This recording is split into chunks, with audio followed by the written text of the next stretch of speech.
मंडळी, आपण कुंभमेळा हा शब्द बऱ्याच वेळा ऐकत असतो. प्रयागराजला झालेला महाकुंभमेळा तर जगप्रसिद्धच झाला. आता यावर्षी सरकार तपोवनातली झाडं तोडत आहे आणि नाशिकच्या कुंभमेळ्याची तयारी करत आहे. नाशिकचा कुंभमेळा म्हणजे आपल्या महाराष्ट्रासाठी फार मोठी पर्वणी आहे आणि सिंहस्थ कुंभमेळा असल्यामुळे जवळपास 21 महिने ते 22 महिने, जवळपास 1-2 वर्ष चालणारा हा कुंभमेळा आपल्यासाठी पर्वणी आहे.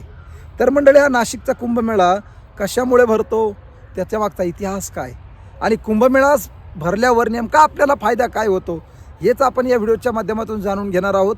आणि नेमका कुंभमेळ्याचा इतिहास काय जो तुम्हाला माहीत नाही तेच या व्हिडिओच्या माध्यमातून सांगणार आहे. व्हिडिओ तुम्ही शेवटपर्यंत बघा. रामकृष्ण हरी मित्रांनो, मी एकनाथ महाराज भांबळे, नाथ महाराज या यूट्यूब चॅनलमध्ये मी आपलं मनापासून स्वागत करतो.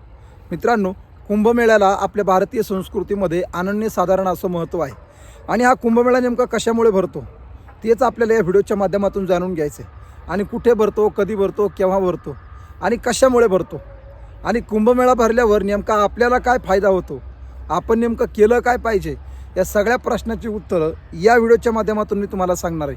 तुम्हाला विनंती आहे, हा व्हिडिओ तुम्ही शेवटपर्यंत पहा, कारण कुंभमेळ्याविषयी अशा बऱ्याच गोष्टी आहेत की ज्या तुम्हाला माहीत नाहीत, या मी या व्हिडिओच्या माध्यमातून सांगण्याचा प्रयत्न करणार आहे. त्याच्यामुळे नक्कीच हा व्हिडिओ तुम्ही शेवटपर्यंत पहा. मंडळी, सगळ्यात महत्त्वाची गोष्ट जाणून घ्या की कुंभमेळा नेमका भरतो कोणत्या ठिकाणी. तर मंडळी, कुंभमेळा 4 ठिकाणी भरतो. प्रयागराज, हरिद्वार आणि उज्जैन आणि नाशिक या 4 ठिकाणी कुंभमेळा भरत असतो. परंतु या कुंभमेळ्याची प्रत्येकाची वैशिष्ट्य फार वेगवेगळी आहेत. खरं पाहायला गेलं तर कुंभमेळा हा 12 वर्षातून एकदा येत असतो. परंतु प्रयागराज आणि त्या ठिकाणी उज्जैन असेल, या ठिकाणी उज्जैनला अर्ध कुंभमेळा भरतो, तर प्रयागराजला महाकुंभमेळा भरतो आणि नाशिकला सिंहस्थ पर्वणी म्हणजे सिंहस्थ कुंभमेळा भरतो. असे अनेक कुंभमेळ्याचे प्रकार आहेत. तर मंडळी, आता मागे जो झालेला कुंभमेळा होता हा प्रयागराज या ठिकाणी झालेला कुंभमेळा होता. तुम्हाला सगळ्याला माहिती आहे, प्रयागराजचा हा महाकुंभ जगप्रसिद्ध झाला. आता आतुरता आहे बघा नाशिकच्या कुंभमेळ्याची. आता येणारा नाशिकला 2028ला जो कुंभमेळा आहे, 26-28 या काळातला कुंभमेळा हा खरंच चर्चेचा विषय ठरणार आहे. कारण राज्य सरकार आतापासूनच तयारी करत आहे. तुम्हाला माहिती आहे, तपोवनातली अनेक प्रकारची झाडं तोडण्याचं काम राज्य सरकारनं केलं, कारण झाडं तोडून त्यांना साधूंची व्यवस्था करायची होती. परंतु मंडळी, नेमका कुंभमेळा कोणत्या ठिकाणी भरतो हे आपल्याला कळलं, पण कुंभमेळा नेमका भरतो कशामुळे, कुंभमेळ्याचा इतिहास काय, हीच गोष्ट आपल्याला जाणून घ्यायची. त्याच्यासाठी हा व्हिडिओ पूर्ण पहा आणि चॅनलला सबस्क्राईब करा. तर मंडळी, याचा इतिहास आपल्याला श्रीमद भागवत महापुराण या ग्रंथामध्ये सापडतो. आता महापुराणामध्ये काय उल्लेख आलेला आहे तोच आपल्याला जाणून घ्यायचा आहे. मंडळी, श्रीमद भागवतामध्ये उल्लेख आलेला आहे की कुंभमेळा नेमका भरतो कशामुळे. तुम्हाला माहिती आहे, समुद्र मंथन झालं होतं. या समुद्र मंथनामध्ये त्या ठिकाणी देव आणि राक्षस यांच्यामध्ये मंथन झालं होतं. वासुकी नावाच्या सर्पाची दोरी, मंद्राचल नावाचा पर्वत आणि त्या ठिकाणी कासवावरती तो पर्वत ठेवून त्या समुद्रामध्ये घुसळण चालू होती. समुद्र मंथन चालू होतं. त्या समुद्र मंथनातून 14 रत्न बाहेर पडली आणि करार असा होता की 14 रत्न बाहेर पडल्यावर एक रत्न प्रत्येकाने आपापल्या हिश्श्याला वाटून घ्यायचं, म्हणजे अर्धा हिस्सा प्रत्येकाचा होता. परंतु मंडळी, त्याच्यातून ज्या अमृताचा कलश बाहेर निघाला त्यावेळी देव आणि राक्षस भांडण करू लागले. त्यांचं म्हणणं होतं की हे अमृत आमच्याकडे राहिलं पाहिजे आणि साहजिकच सगळ्यांना वाटू लागलं की अमृत आमच्याकडे पाहिजे.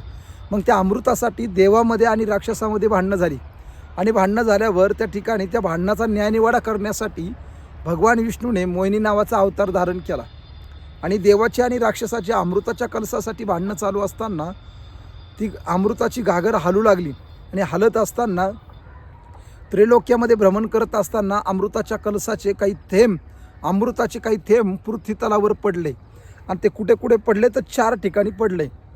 हरिद्वार, प्रयागराज, उज्जैन आणि नाशिक या ठिकाणी ते थेंब पडले आणि तिथेच अमृताचे कण पडल्यामुळे तिथल्या नद्या पवित्र झाल्या आणि नद्या पवित्र झाल्यामुळे त्या ठिकाणी काय होऊ लागलं तर कुंभमेळे भरू लागले.